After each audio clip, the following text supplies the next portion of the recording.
Hi, and welcome to the recording of how to sell your business for more. So I'm going to be both the host and the guest. So here goes, how to sell your business for more. We're going to look at the drivers, the key drivers that influence how you sell your business for more, because I'm fascinated by the levers and buttons that can get pressed and pulled that indicate and dictate how much you're ultimately going to get for your business. So a couple of things before we start here. This video is only the introduction. I'm going to give you a couple of links at the end of this video for you to follow to go and do what we call a pre-score, and that determines if you're ready to exit your business. And then I'm going to give you another business score to see how your business scores against your peers in your industry, and also to give you an indication of value for your business as well. So this presentation is leading up to you going doing that work. So the work really starts, and the benefit starts from this workshop after the workshop finishes. So I just want to make that very, very clear. So let's now dive in, and now let's start to look how you can add value to your business moving forward. One other thing to point out as well is time.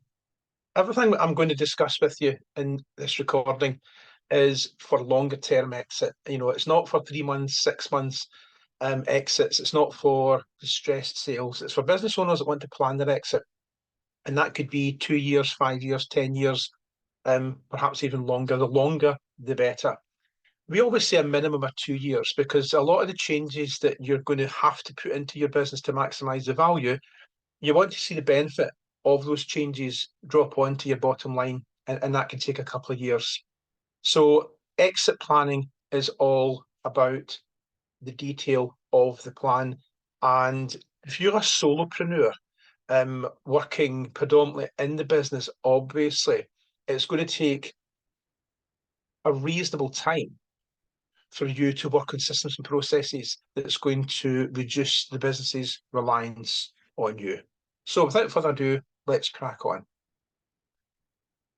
So most of you watching this will know me and my role within the Power Within with Business Growth Academy and Meet the Expert, and a lot of you have done Business Growth Academy.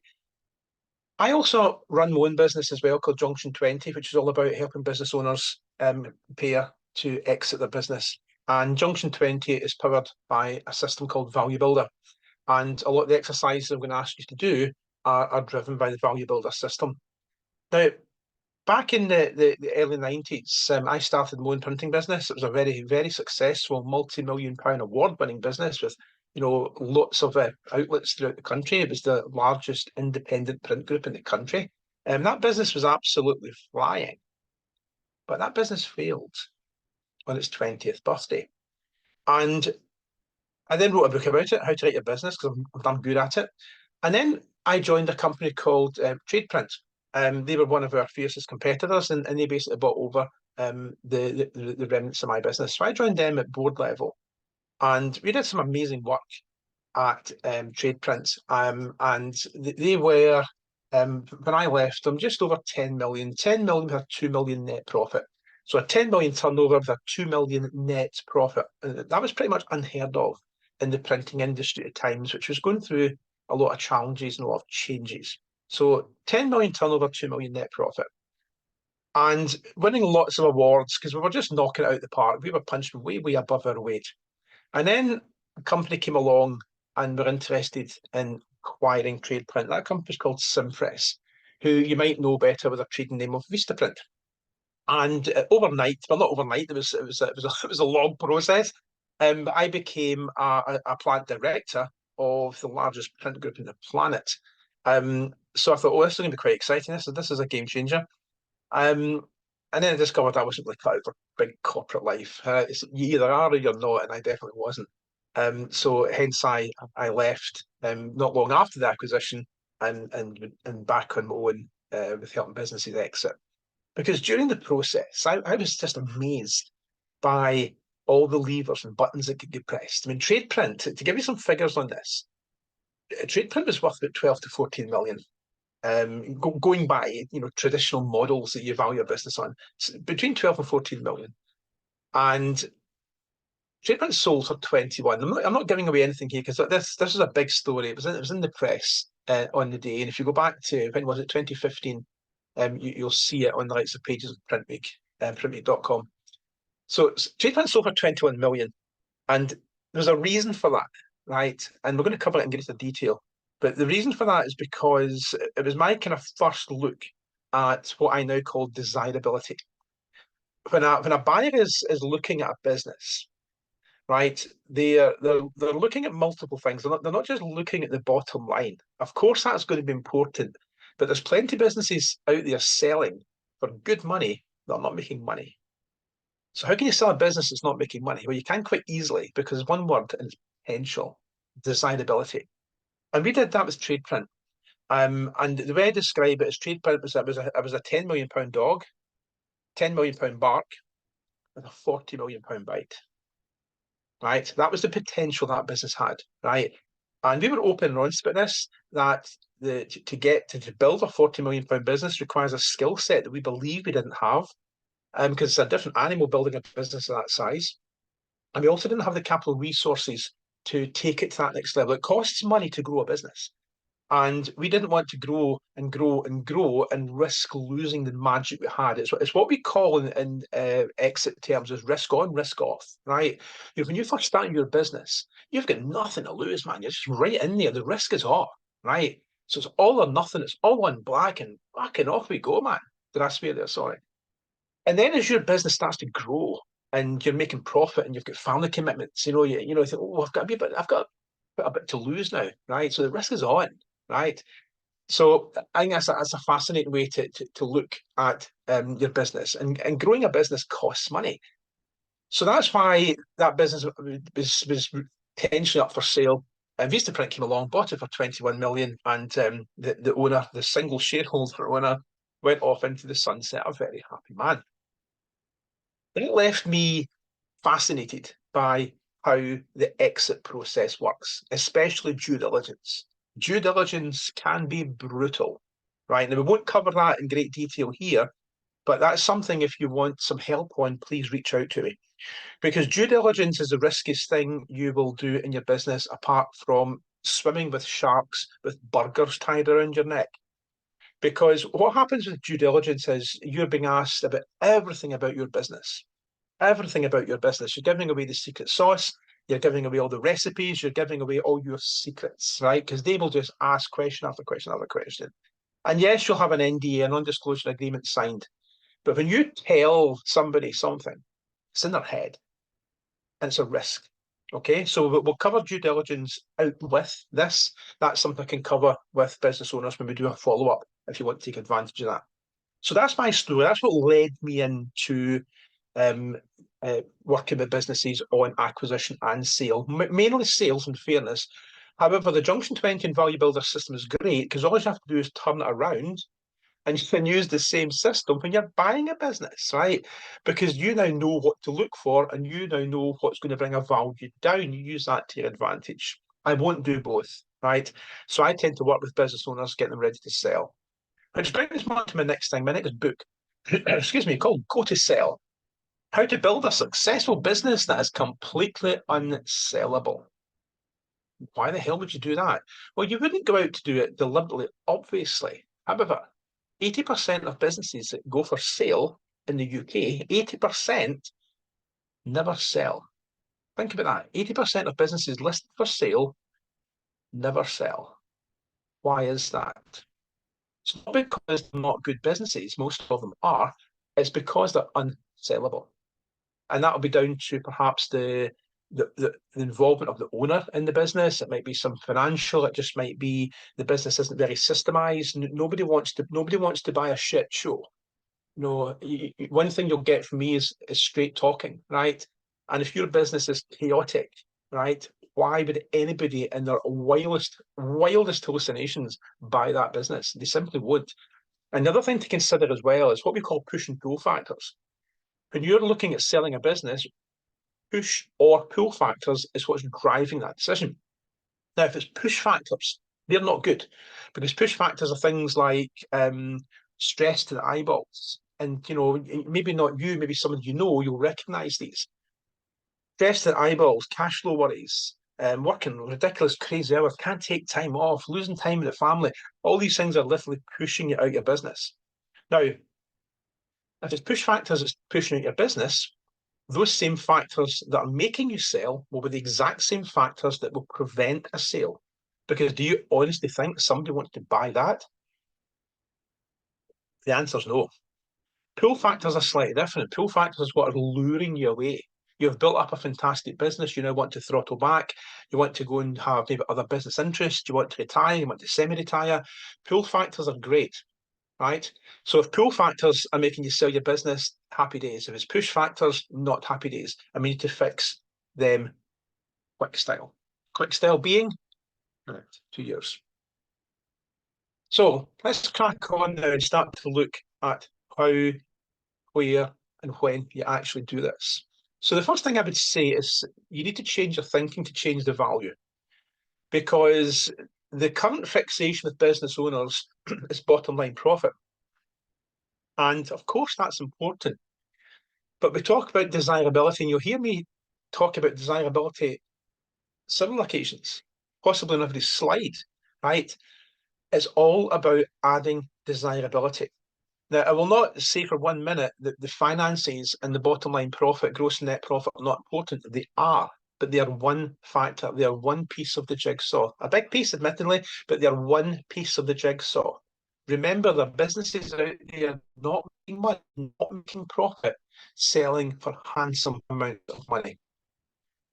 So Junction 20 was created by me because I felt that the business exit market was the wrong way around. In the UK, about 98%, I think it's 98.2% of businesses are micro businesses. So what does that mean, right? So we've got a lot of businesses that are sub-1 million pound turnover, okay? And what we then tend to find is most of the systems and most of the consultants in the exit space are going for the bigger businesses because it usually means bigger fees. And to me, that just didn't make sense, right? So you've got 95% of brokers, exit consultants, etc., going for the small end of the market. And I thought, no, I'm going to turn that. I want to be one of the 4 or 5% of consultants going for 98% of the market. So I focus on micro businesses. So that could be a solopreneur, it could be a single owner operator business, or it might be 1 or 2 employees. Because they're the businesses that don't sell. They're the 80% of businesses that don't sell, right? 61, I just got this information, 61.2% of businesses in the UK are non-employing. 61.2 don't employ anybody, just single solopreneurs. But those businesses are still sellable. So Junction 20 is new, it's different, it's challenging, and it works. And when I say it's challenging, I mean it challenges you to think differently. And here's the system itself. I broke it down into 3 clear modules. And the modules are quite simply this: scalability, credibility, and profitability, right? Scalability, credibility, and profitability. That's the 3 modules. And then we've got various strategies within each module, right, that vary between different businesses. So the idea with Junction 20 is most businesses will use around 20 of the systems and the modules, hence why it's called Junction 20. It's flexible to your business, right? It can also be done in priority for your business. So each business will have different priorities. Each business will have different needs and different demands. So Junction 20 is completely flexible and adaptable for your business. It can be online and it can also be offline. There's an online version you can use and you can go at your own pace.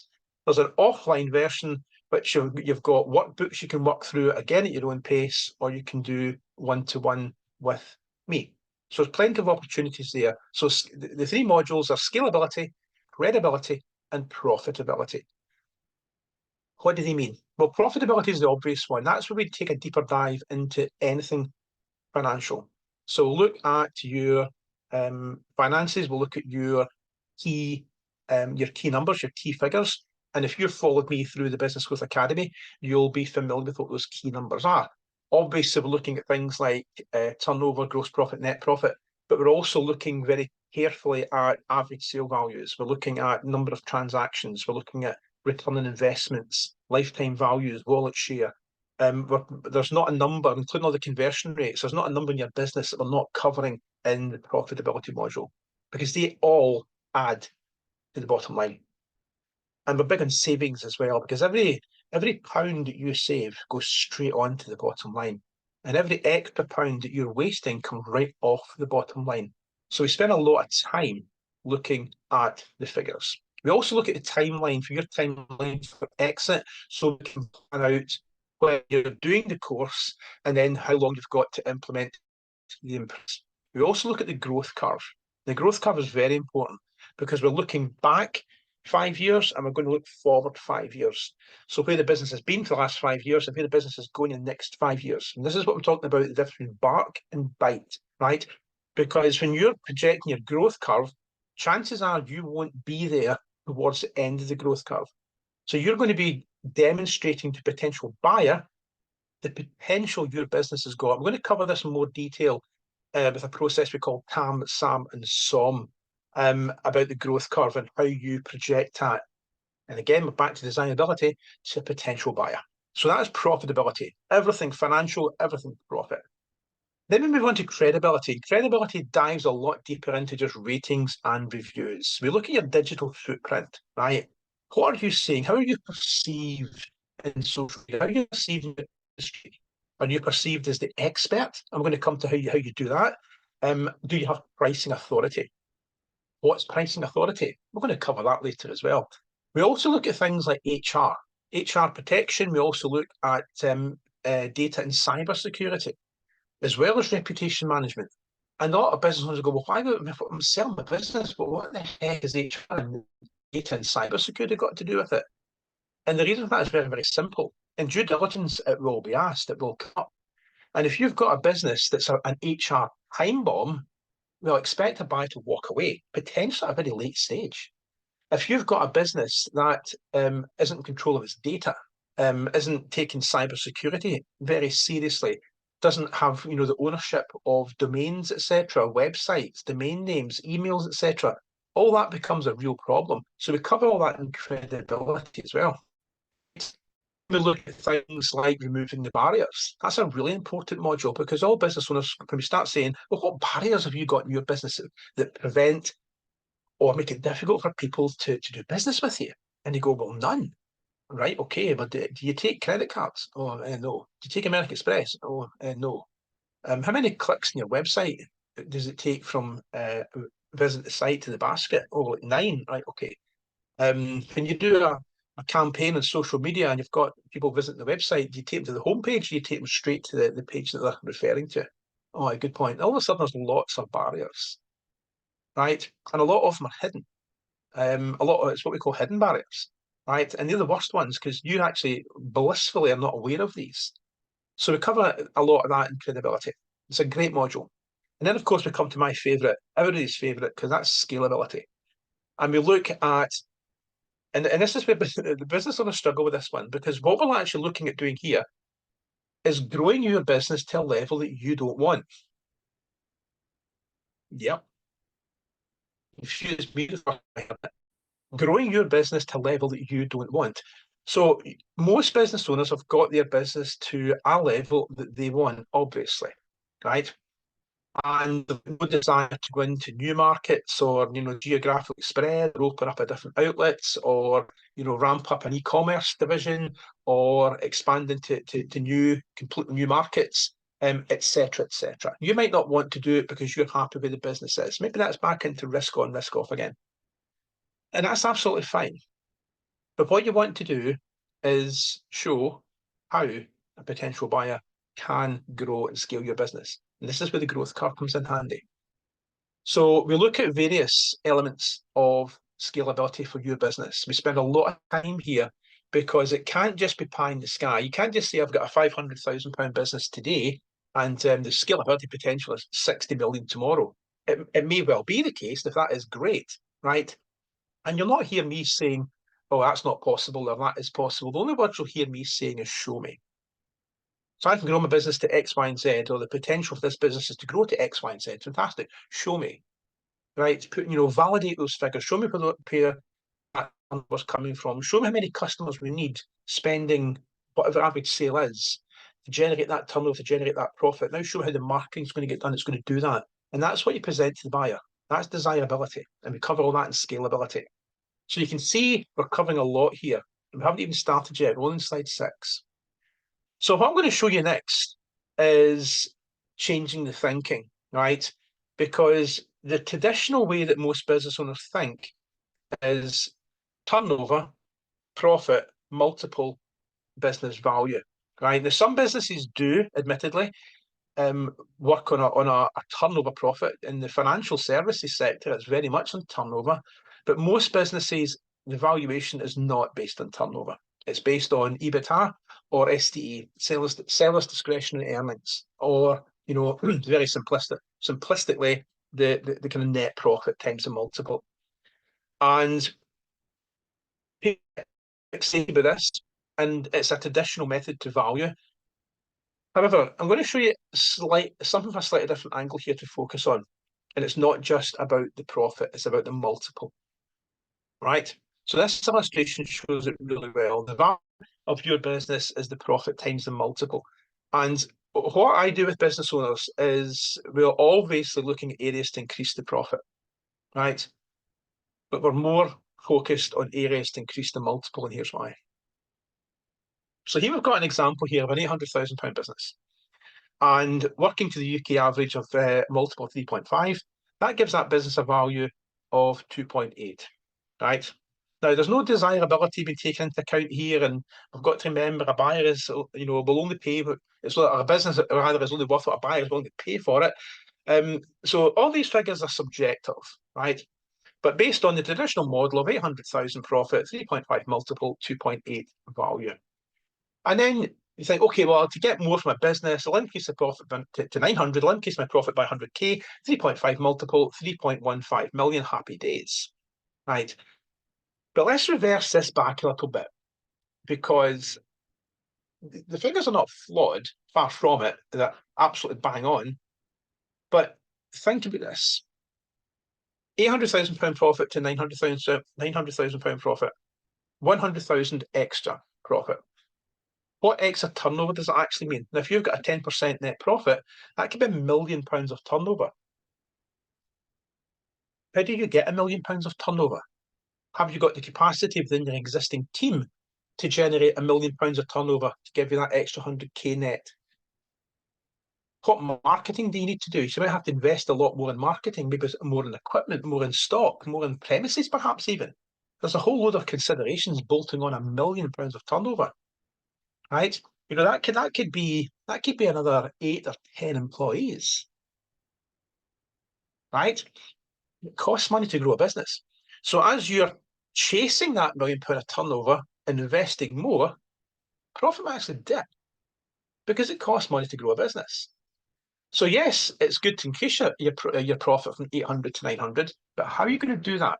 How are you going to do that and not increase the costs crazily, right? So that requires planning, forecasting, and cash flows. But yes, it works. We've now got 3.15 million. But what if we got really super focused on the 3.5 multiple, just like TradePrint did? Their multiple was 7 over 7, right? So I start aiming for a 7 multiple. In this example, it's 7.1. Your £800,000 profit business with a 7.1 multiple, it's now worth 5.6, close to 5.7 million. It's the same business. Well, turnover-wise and profit-wise, it's the same business. Structure-wise, it's not the same business. In fact, with a 7.1 multiple within your business, it'll be unrecognisable today because of the systems and the processes and the structure. Imagine you did both. 6.3. So this is why when I'm working with business owners in Junction 20, and this is why we always say minimum 2 years, ideally 5, because getting from 3.5 a multiple to 7.1 is not easy. It's easy to see it in a slide. It's easy to see in a presentation. It's difficult to do in reality, I'm not going to lie. It takes work, it takes focus, it takes commitment, it takes time, but it's absolutely doable. So when you're looking at the difference between 2.8 and 5.6 over a couple of years, is that not a good investment of your time? I certainly think it is. And when we look at the statistics of business owners that regret selling, 75% of business owners regret selling the business within a year. 3/4 of business owners regret selling the business within a year. And one of the reasons is this, because push factors are driving them. They sell the business because they just want to get that pain taken away. And then they realize that they've let the thing go at a ridiculously low price. Perhaps even compounded by the fact that they see the business growing and thriving under new ownership. 75% of business owners regret selling within a year. Do not be one of the 75%. There's also other factors as well, because as business owners, we tend to be busy, we tend to be focused, we're really driven, we don't like sitting around, and all of a sudden the business is gone, and what do I do? What gets me up in the morning now? So I've got a really good tool that can help with that as well. So how do you increase that multiple quickly? Well, you don't. I'm sorry, it was a trick question. How do you increase that multiple quickly? You don't. And if anybody says that you can, run fast, because you can't. You can increase the multiple, but you can't do it quickly. Quickly being maybe 2 to 5 years. 2 years, and you're starting to see the benefits drip onto the bottom line. 5 years, they're absolutely flying, right? That's how you increase the multiple. If your business is very chaotic, you can start to increase the multiple fairly quickly, but you've probably still got a business that's structurally not ready for sale. So how do you increase that multiple over 2 to 5 years? Number one is to show and demonstrate the growth potential. You may currently have a 500k dog, but it's got a £5 million bite. So let's start planning how that 5 million is achieved. That's the growth curve. The growth curve will look 5 years back and 5 years forward, right? Now you might be exiting somewhere between 2 and 3 years, right? But you're doing a 5-year projection, right? And this is why we want to focus on the numbers, pretty accurately, because when you're dealing with a potential buyer in 2 or 3 years' time and you're showing them those projections, they'll maybe say, well, yeah, okay, man, you can make anything up. And of course, your argument is, but no, those figures were created 2 to 3 years ago, and we have hit every single one of those growth targets. And here's the potential this business has got as well. So that's what we talk about when we talk about the bark, the 500k dog with a 500k bark, but he's got a £5 million bite. That's what customers are buying. That is growth potential. That is desirability. The next one that increases the multiple is to reduce your reliance on the business. We call this dependency. And we've got a handy tool that will illustrate how dependent your business is on you. So we call that dependency. And you can increase your multiple considerably and increase the desirability of your business considerably by having a business that can run without you, right? Now, when you're a solopreneur, you will not have a business that can run without, right? But if you're still a solopreneur, you can have a business that somebody else can take over, right? That's not reliant totally on you because you put the right systems and the right structure in place, right? Do not fall into the trap of thinking because the business is just you, it has no value. It does, if it's done right. Be clear on what your main differentiator is. A lot of lending institutions bang on about USPs. When you're going for awards and grants and things, they're always asking about your USP, right? The unique selling point or unique selling proposition. And that really frustrates me, right? What's your USP? Well, I don't have one because there's not a business on the planet that is unique. Apple is not unique. Amazon is not unique. Airbnb is not unique, right? They're exceptionally good at what they do. That's a differentiator, but they're not unique, right? And certainly when we're in the small business spectrum, we are definitely not unique, right? Now, you could argue every business is unique because we are unique, right? But in terms of business and what we do, we're not unique, right? But what we must have what we absolutely must have is our main differentiator. What makes us stand out from them down the road? Now, what I mean by that as well is you might have a building business, a construction business, and you offer multiple services, right? But one or two of those services you will be the expert in. That's your differentiator. I was working with a builder who, well, a brickie, more than a builder, and they did all kind of work. They would just do general block work, they would do groundworks, they would do block work, they would do garden walls, but they also did sort of dry stone walls, or dry stain dikes, as we call them up here. And that's what they were really, really good at. And that's what they had an exceptional reputation for. That was a differentiator. But the key thing this is what we call pricing authority. When you've got something that you are the undisputed champion of, it gives you pricing authority because it's no longer a bun fight. You are the best of the best and you charge accordingly. It's what we call pricing authority. So, to use the old phrase, to find out what your main differentiator is, you've got to ask yourself, am I a jack of all trades or I am a master of one? Because that master of one should be what your marketing leads with, because it gives you pricing authority. That increases your multiple. That's what a buyer wants. And then, of course, we come to the boring one, as clients call them, the financials and the systems, right? But this is the most important bit. Financial control and leveraged systems cannot be, honestly, I can't, it's so important, right? Financials and systems have got to be absolutely as close to perfect as you possibly can, especially systems, leverage systems, doing more for less, right? Small businesses with leveraged systems will outperform a larger business every day of the week, right? And guess what? It makes your life an awful lot easier as well. So growth potential, reducing your dependency, highlighting your main differentiator, and being super focused on your financials and your numbers and building the right systems in your business, right? That is how to increase your multiple. Now let's move on to the pre-score. What pre-score stands for is pre-readiness for exit, right? So while I'm talking here, feel free to use the QR code because the QR code will take you to the pre-score itself. Or just email me or contact me through the Power Within and I'll send you the link for the pre-score. So what is pre-score? 75% of business owners, we now know this, 75% of business owners regret selling within a year. How is that even possible? We've already covered a couple of them, right? It's because there's a realization, God, I've sold this business for a fraction of its worth. I've got nothing to do. I'm bored. You know, I should have sold my business or just stuck with it. There's many, many reasons why a business owner regrets selling, right?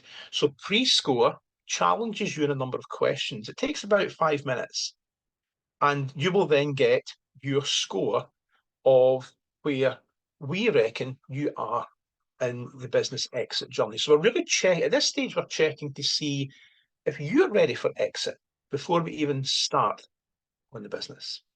So that's pre-score. Use the QR code, it'll take you straight into the pre-score questionnaire, get started, and then a copy will be emailed to you. A PDF copy will be emailed to you on completion. And that'll give you your pre-score to make sure that when you exit your business, there's no regrets.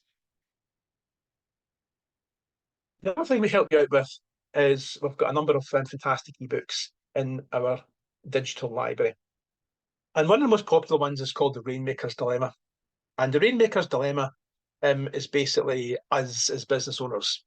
Because as business owners, we can go from being the business's biggest asset or greatest strength to becoming the business's biggest weakness or the business's biggest liability, right? We are the rainmaker, right? Without us, the business doesn't move, right? And in the early stages, we are the ones that are driving the business forward. We're entrepreneurial, we're working the hours, we're doing all the crazy shit to get to build a business. We are the business's biggest strength and the business's biggest asset. But as that business starts to grow, we can actually be holding it back. And I know when I had my printing business, despite a multi-million pound turnover, I went from being the business's biggest asset to being the business's biggest liability. It was the main reason why the business failed, because of me. And Rainmaker challenges on this. Because when you've got a business that is reliant on you, when you are the rainmaker, when you are the business's biggest liability, then sadly you have got a business that's not sellable. And that's just for me, that's not on, because we're putting, blood, sweat, and tears over many, many years into a business. And I often say to business owners, working your business, running your business will earn your living. Selling your business should earn you a fortune. But the business has got to be valuable. So let's look on taking the rainmaker to the next step then. It's what we call the owner's trap. And there's a couple of ways you can tell whether you're in the owner's trap. And again, you may recognize some of these, maybe not in you, but in somebody you know, you may recognize that perhaps they're in the owner's trap, right? You are the business. So here's a couple of indicators that you are the business. Number one is the owner is the primary salesperson, possibly marketing as well, but the owner is the salesperson. So the owner is doing all the sales and therefore building the relationships directly with the customer, right? So the owner is the primary salesperson.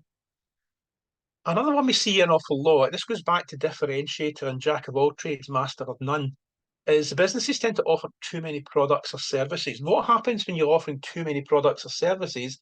It's the business owner, it's only the business owner that knows the full depth and breadth of those products.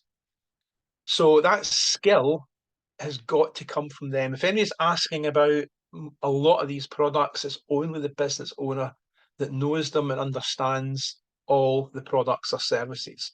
But the right way to do it is have a smaller range of products and services that the whole team are experts in. Offering too many products or services that only the business owner fully understands is a sure sign you're in the owner's trap. Then we come to that age-old one, only the owner can deliver it, right? Nobody does it as good as me. Have you ever heard that before? Nobody does it as good as me. I challenge that one straight away. Only the owner can deliver it. If you want it done well, you do it yourself. But the owner's trap is really, as you can start to see now, is when the owner becomes heavily reliant on selling, delivering, and basically run the business. At that point, your business is difficult to sell. Because what is a prospective buyer actually buying? Are they buying a business or are they buying a job? Okay, so only the owner can deliver.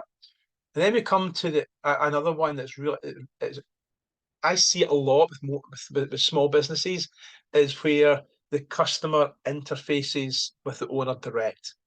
Right, I want to speak to John. I've got to speak to John, and it's because the relationship's there with John or Joan. Right, the owner interfaces with the customer.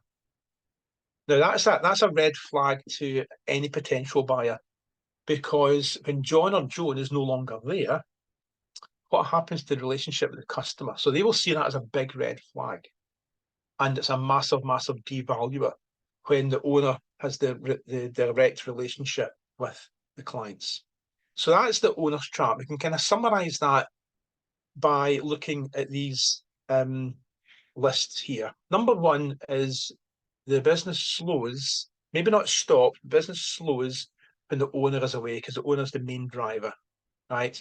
And a lot of business owners can't even get away. So the business slows when the owner is away, brackets, if even possible. Customers go to the owner instinctively when something goes wrong, straight to the owner. No chain of command, straight to the owner, straight to the group captain when something goes wrong. And you're sure sign you're in the owner's trap when the revenue, when the turnover plateaus, you hit this glass ceiling. So that's signs you're in the owner's trap. And here's another illustration that we talked about, jack of all trades, master of one. And I like this little illustration here, because what we find reduces multiple, perhaps devalues the business, is when we're offering multiple products, or a lot of products or services to a few customers, right? Whereas the right way to do it is to reduce our range and sell that to a lot of customers, because then we've got pricing authority, we've got scalability, right? We've got economies of scale. Everything starts to work for us, right? And If anyone's got any doubt about this, think about Pareto's rule, the 80-20 rule. Pareto's rule, 80% of your customers will be buying 20% of your products. And that just nails this illustration. 80% of your customers will be buying 20% of your products. In other words, the vast majority of your customers will be buying a small percentage of your products or services. What are those small numbers of product services? That's what you should be focusing on. That's your smaller range to a larger amount of customers. Jack of all trades or master of one, or master of a few. It doesn't have to be one. Because that's your niche, that's your differentiator, that's what you really excel at, and that's where you get pricing authority. When you are the master of a particular trade or a particular skill set within that trade, that's your niche market. You will not be the cheapest. Far from it. Right? You will be 10 or 15% more than your closest competitor. Right? When you've got your differentiator, when you've found your niche market, happy days, because your profits will be through the roof. That increases the multiple quite substantially. Know your niche market, know what you really excel at, what is your main differentiator, and that's where you get pricing authority. I remember seeing a graphic a couple of years ago, and it was on a sort of Caribbean island, and there was a handwritten sign and a piece of driftwood. And what the sign said was, we are the most expensive dive school on the island. Walk this way and we'll show you why. We are the most expensive dive school on the island. Walk this way and we'll show you why. Now, when you're walking down the sandy path heading towards the beach and you see that sign, you're going to be intrigued. Let's go and see them. So as you're walking now down the second sandy path, what's actually going through your mind? Subconsciously, you're not expecting to be paying a low price anymore. You know you're going to be paying more for what these people have got. Pricing authority is what every small business should focus on. Now let's get back to the dog. Compare your bark against your bite. This is what makes your business desirable, scalable, sellable, right? The bark is where you want to take your business. As the business's current owner, the bark is where you want to be. It's where you're comfortable with. You might not have any desire, risk on, risk off. It might be steady growth over the next couple of years. It might be 10 or 15% growth. That's absolutely fine. It's your business. That's the bar. But we've got to illustrate the bite. You know, your £500,000 bark, but it's got a £5 million bite. Because when your prospective buyer comes along, it's the bite that they're buying. It's where the business goes. I don't know what the figures are of what new buyers grow businesses. What is the percentage of new owners coming into business that want to grow that business? We don't know what the numbers are, but we can estimate it in the very high 90s. Right, so 95% plus of new owners are looking to come into your business, grow it, and scale it. Imagine if you've roadmapped that for them already. Because what you've got to remember when you're selling your business, let's say you're selling a construction business. There's lots of construction businesses out there for sale just now. So your buyer has choice, right? So if you're the same as me and I'm the same as them and everybody's the same as each other, what's the decision? Eeny, meeny, miny, price. Then all of a sudden you come to the market and you've got your business roadmap. You've got the bite roadmap. And this buyer is now starting to get super excited about the potential of your business because now you're head and shoulders above the crowd. But you've also got to remember as well that you're not just competing with construction businesses for sale. You might be competing with bakeries for sale, welly boot shops for sale. The buyer might not just be looking at a construction business. If it's a strategic buyer, they might be, and they probably will be, but they might actually be looking at just a business. So you're not just competing within your own industry, you're competing out with your industry. So you've got to be damn sure that when you present your business for sale, that you're showing desirability. That's what the buyer is buying. Now, I mentioned Tam, Sam, and Som earlier on, and this ties in nicely with what we talk about the growth curve and where the business can potentially go. And I'll give you an example of a business I was working with and how Tam, Sam, and Som sort of played in to their business. So Tam, Sam, and Som, first of all, they're not three mates from down the pub, but they are your friend because they add value, desirability, and more importantly, growth potential. So where most businesses fail to build on growth potential is they only focus on what they want. I've mentioned this before, right? When you're growing your business, you're only focusing on what you want. That's not what the new owner wants. So a recent online business that I was working with had a nice niche market and a strong or offline print business rather, an offline print business. And he had a nice niche market, right? And a very strong differentiator as well, which was great. Yet they were confined to a local market. So let me just explain how Tam, Sam, and Som works, and you'll see how this printing business started to move. So big circle is Tam. And then we've got a slightly smaller circle within Tam, and we call it Sam. And then we've got an even smaller circle inside Tam, and we call it Som, right? So what is TAM? So TAM is a total addressable market. So when we go back to this printing business, right? They were very much focused on the local market, right? Whereas in reality, what they did could extend easily to all of the UK. So their total addressable market would be all of the UK. The serviceable addressable market, the SAM, is a subset, right? And in this instance, go back to the printing business again, their service addressable market quite easily, very easily, in fact, could have been all Scotland. Right? They could have done that very easily, right? So their total addressable market is UK, their serviceable addressable market is Scotland. But their serviceable obtainable market, which is where the business is today, actually, is they were just focusing on a very short, narrow gap in their SAM, which was the kind of central belt of Scotland, right? Massively restricting that growth potential of that business. But that's what they wanted. And I heard things like, oh, we don't like social media, so they didn't do it. We like to build personal relationships, so we don't have e-commerce. Don't have a website, but it hasn't been updated for 6 years, and there's no e-commerce facility because we like to build personal relationships. Personal relationships are good. Nothing wrong with that. Absolutely, personal relationships are great. But can you see the risk here? Remember going back to the owner's trap? Personal relationships with the owner? Not so much, right?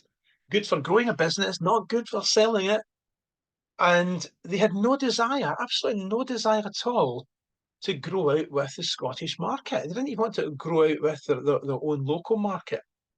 So they had quite a small bar, right?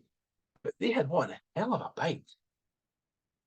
And when we started asking questions about how do we expand this business and what's the potential, there was a lot of resistance there because all their brain was saying is, we don't want to do this. We don't this is horrible. We don't want to do this. We don't want to do this. And eventually thought, right, okay, it's not what we want, it's what the new buyer wants. And then when they started to look at expanding in the offering online, having an e-commerce facility, which was easily done, starting to look at growing out with the Scottish market. Then you found out there was some really other niche markets within the niche markets that they found within the UK, especially within the legal sector, right? They found a completely new marketplace.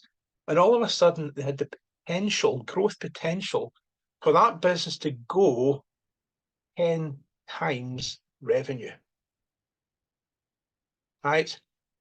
And it didn't take them long before the owners actually thought, maybe we shouldn't sell this business just yet. Because that's what we find, is every business should be built to sell. Every business should be sellable. Whether you sell it's up to you. Because you might find that when you remove all the push factors, you actually fall in love with your business again. Nothing wrong with that. So let's look at starting to wrap up now with the 8 things every business owner should know as they plan to exit for their business. I mean, I know that's 2 to 5 years. Number one, turnover and profit are important. Of course they are, but they're not the only things. They're just a piece of the jigsaw. We've got to focus on selling less stuff, but to more people. It's Pareto's 80-20 rule. We've got to reduce our reliance on a single customer, right? If you've got one customer giving you more than 10% of your turnover, that's a risk. That's a big risk.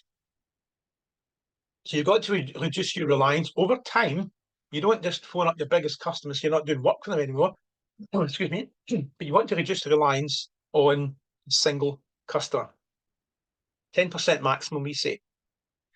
You also want to reduce your reliance on a single employee, and that could be you.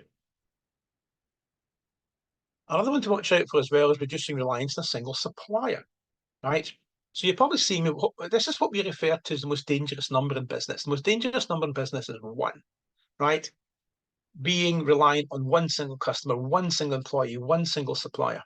And I've seen lots of businesses get caught out with the supplier side of things as well, because they give all the business to one key supplier because of loyalty, but loyalty only comes from you and not from them.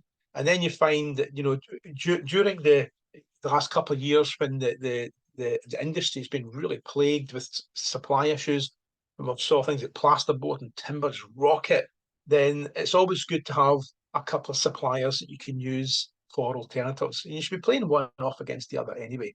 So reduce reliance on a single supplier. Net Promoter Score. We've not really touched on Net Promoter Score, but when you're looking at selling your business, you want to do a Net Promoter Score. And the Net Promoter Score is a world benchmark for excellence, really, to be honest. And Net Promoter Score is completely independent. You don't do it. It's completely anonymous, so that you tend to get really good, honest feedback from your customers. And it's completely safe for both you and your customer, because we set up your Net Promoter Score through a company called Value Stats, and we then give you the link. So we don't ask your database, we give you the link to the Net Promoter Score questions, and you send the link out with a nice covering email to your customers. So you can keep control of your database. We don't have your data. And then from a customer's viewpoint, when they respond and answer the questions, it is completely anonymous. When you log on to your dashboard for your Net Promoter Score, you'll see the number of customers that have replied, you'll see how they're scoring you, and you'll see what comments they've left. But all you'll see is a number. You'll never know who the customer is. So you tend to get really honest feedback. And Net Promoter Score is based on one key question. We usually ask 3 questions on the Net Promoter Score, so it takes a minute, right? But the one key question that Net Promoter Score leads with, and you'll have seen this before, maybe not realised, it's NPS, Net Promoter Score, and that key question is this. On a scale of 0 to 10, how likely are you to recommend my business to friends or colleagues? And that's it. That's the question. We then usually ask is, why did you choose that score? And then the third question, and these second questions for the customer are optional. Why did you choose that score? And then the other question we usually ask is, what other products or services can we offer to improve our service to you? And that's usually a very good one, because you often get golden nuggets there. Oh, it'd be great if you did this, it'd be great if you did that. God, it's a lot of customers asking for that now. But just be careful you don't go jack of all trades, master of none. Net Promoter Score, average UK is 39. Anything over 50 is considered world class. What I like about Net Promoter Score is smaller businesses outperform larger businesses by a country mile when it comes to Net Promoter Score, but it's a benchmark. So when you do an NPS, a proper NPS, a professional NPS that we do for you, then when you're coming to sell your business, it's a great tool to talk about. Because if you've got a business that's got a Net Promoter Score of 70 plus, then the potential buyer can take comfort in that you have got a very solid, rock solid customer base. right? If you've got a low NPS, right, then you could have high customer churn. There's something not right within your business that's causing your customers to rate the business so low. Massive red flag. So high NPS from a buyer is a huge selling tool. We always say leave some field left to plough. In other words, when you're selling your business, always have, the quick wins for the potential buyer, right? And then of course the growth curve, the forecast, where the business can actually go.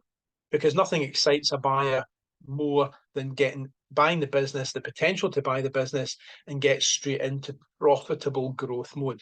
So that's number 7. Number 8 is be clear of what makes you different, your pricing authority, and of course, build desirability. That's what your prospective buyer is investing in. So that's the 8 key points. Now, action point number 1, you've already got the QR code for the pre-score. The next thing, action point number 2, is to now do the full Value Builder report.